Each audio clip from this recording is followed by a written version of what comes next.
Hello, my name is Jens Reinke. I'm an assistant professor of religious studies here at the University of the West in Los Angeles, the sister university of the Nan Tien Institute. And I'm also the director of the Institute for the Study of Humanistic Buddhism, also here at U West. Before I start with my presentation, I want to thank all the organizers, of course, Venerable Joe Wei, and all the other organizers from Nan Tien University for putting together such an inspiring conference. And I feel honored to be part of it. Okay, before I start with my conversation, I will give you my presentation. I will give you a quick overview about my topic, our presentation today.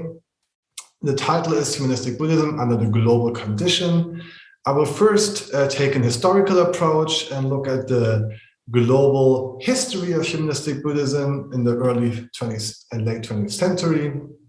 I will then move a step back and take a broader view at the ever-diversifying Buddhist landscapes under the conditions of globalization in Asia and beyond.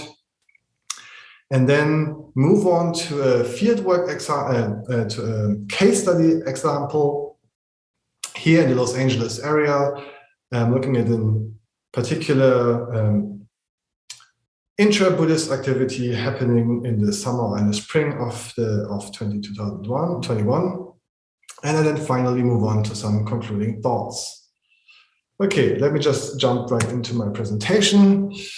Of course, the history of humanistic Buddhism, no matter which branch we are talking about, be it like the Foguangshan branch we belong to, or these many other branches of humanistic Buddhism in mainland China, in Taiwan, in sinophone societies, but also all over the globe, all go back to Republican era China. And of course, Venerable Taixu, you can see him at the picture here on the right, is a very important figure for the history of humanistic Buddhism. And humanistic Buddhism is very much related to the process of nation-state building in Republican era China. China at the time had encountered the colonial and imperial forces of the West. And as a result of this encounter, Chinese elites and intellectuals tried to rebuild China into a modern nation state. They tried to strengthen the country so as to defend them against the Western aggression. There are, of course, many different aspects to this development. I'm speaking about Buddhism and religion today. So the native traditions in China, be it Buddhism, be it Confucianism, Taoism, folk religious movements, they all had to reorganize themselves through the lens of some new terms, concepts, and practices that were introduced to Taiwan, to China through Japan from countries of Europe and the West. Of particular importance were terms such as religion or superstition or secularism. All of these native traditions strived to be recognized as modern religions who would then be able to contribute to strengthening the country through the nation-state building process. One of the most common measures to achieve this goal were involvements in charity or education. Buddhism, of course, and humanistic or modern Buddhism achieved this goal. However, others, such as Minjian Xinyang or folk religious belief, didn't. They were labeled as superstition and then suppressed. But Buddhist actors of the time, they were not just recipients of Western ideas and practices. So transnationalism, or within this transnational process, they were not only passive, but they also played a very active role, not only in that they negotiated those terms and made them their own and kind of linked them to their own native traditions, but also by actively moving around, leaving China. I'm going back to the example of Taixu again, was promoting Buddhist or transnational Buddhist movements outside of China. He went to Europe, he went to the US. He, of course, was very engaged with Buddhists in Japan and also Buddhists in Sri Lanka. And he also tried to found these transcontinental, transnational, supra-Buddhist movements. Of course, as we know now, he didn't really succeed. It took until the next generation, his of humanistic Buddhists to achieve this goal. The successor organizations, the biggest and most famous example may be Fo Guangshan, but of course also groups like Tzu Chi and other groups.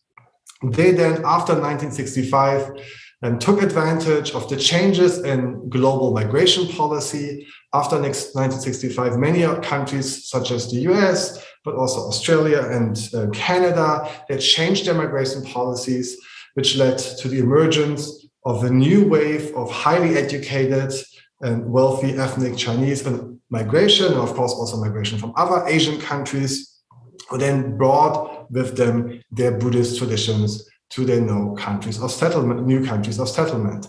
And we're seeing here, for example, at the second picture, we can see the Los Angeles BLIA chapter and its current president, and visiting the main temple back in Taiwan. The BLIA is, of course, the lay wing of Fo Guangshan. But let's just now move one step forward and look at the whole issue from a more broader perspective. So if you look at what happened on a global scale, we can see, as I just mentioned, so we see this diversification of Buddhism of countries in the West. As I just mentioned, so we see these transnational Asian organizations and traditions moving from their historical places of origin all over the globe. This is, of course, not only the case with Fo Guangshan, who has now a presence worldwide in Western countries such as South Africa, Europe, South America, all over Asia, and so on, of course, also Australia. In addition, we find, of course, also Buddhist traditions from all other countries of Asia, be it Thailand, Burma, be it from Tibet, from mainland China, from Japan. So from all over Asia, developing globally and moving to countries, particularly also of the West. But in addition to this process, we also see a diversification of Buddhism within the countries of Asia. As I just mentioned, we see at the midst of the last century, this emergence of this globally minded Asian middle class. But of course, people didn't only move, these middle classes not only migrated to the West, many of them, of course, stayed in their countries, and they were learning foreign languages. They became more and more aware of Buddhist traditions of other countries. They might have read, people might read translations of Buddhist masters of other countries. They started to practice in these traditions, thereby diversifying the Buddhist landscape of their country, which historically might be more influenced by a particular national tradition. In addition to this development, we also can see inner Asian migration. And people, of course, did not only move from countries of Asia to places like the United States, but we also see people migrating within Asia. One example would be, for example, Vietnamese migrants moving to Taiwan for work there, bringing with them their own Vietnamese Buddhist traditions. And of course, another very important thing is the increase of Buddhist pilgrimages and tourism. Buddhist pilgrimages have, of course, a long history in Asia, but with the advances in technology and in travel, we can see a strong enhancement of this tourism. People going, if you just look at India, at the historical sites of the Buddha, at places such as Bodh Gaya, we can see temples of all the different Asian national traditions. We can vast variety of tourists, of religious tourists being there, traveling to these spaces. At the same time, we can see similar developments within domestic spaces. People go to the historical Buddhist sites of their own countries. And many of these sites are often, of course, temples. They are merged now with more commercial spaces. On the extreme side, we can see places such as the Soi Tien Cultural Amusement Park in Vietnam, which you can see on those pictures there. But of course, there are every shades of gray in between. We also can see temples who are less commercialized, many, and everything in between. Another important thing that has to be mentioned here is we can see the beginning of or the development of meditation tourism. So if we go to example for two countries such as Thailand, we see meditation centers all over the country who particularly serve foreigners. Some of these foreigners come from Europe and the US or Australia, but many others also come from countries such as the People's Republic of China. And people go to Thailand for tourism, to travel, to enjoy themselves, and then they might add on a several-day meditation retreat to learn meditation. So what we can see here is like an increase of encounters and of diversity of different Buddhist traditions all over the globe, not just in Asia, but also in countries of the West and beyond.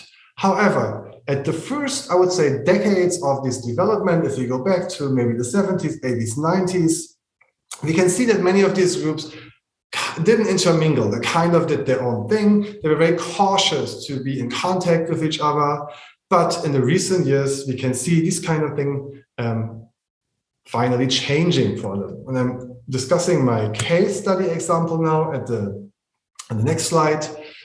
Many of you might be aware of the terrible incident of March 16 here in the US, the so-called Atlanta killings, when a young white man, mass shooter, shoot 6 Asian Americans and 2 non-Asian Americans at a Korean spa strip mall in Atlanta. And this incident was only the very sad peak of a whole increase of anti-Asian violence that we had to witness during the COVID year. So as a response to those terrible incidents, the professors Duncan Williams from USC and Funi Xu from San Jose State University, together with the Buddhist writer Chen Han, organized an intra-Buddhist memorial service here in the city of Los Angeles at the Higashi Honganji Buddhist Temple. The memorial took place on May 4, which happens to be 49 days after the incident. In many Buddhist traditions, it takes 49 days for the deceased to find a body and to be reborn into a new body.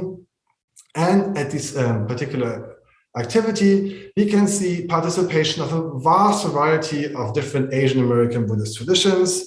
We can see Chinese represented, Japanese, Khmer, Korean, Taiwanese, Tibetan, Sri Lankan, Thai, Vietnamese Buddhist traditions, and so on. And of course, many non-Asian American Buddhist allies.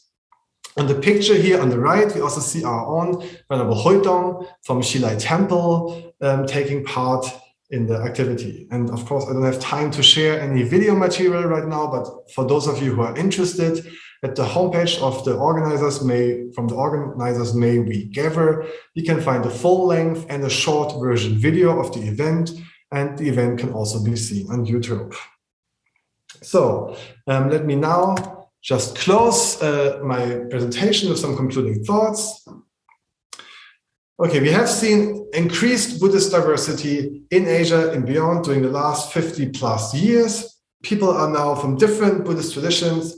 They are present in the same spaces, such as cities like LA, but also Taipei, host a vast variety of Buddhist traditions.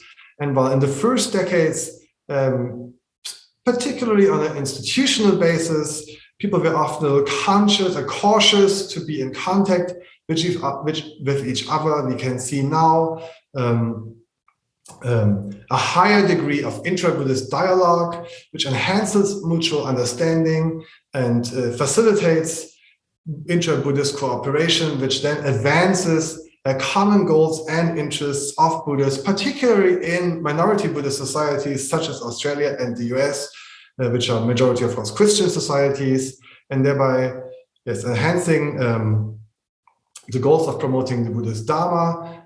And also very much this kind of cooperation, I would argue, is very much within the spirit of the Buddhist Dharma. Yes, and here I'm closing my presentation today. Thank you very much.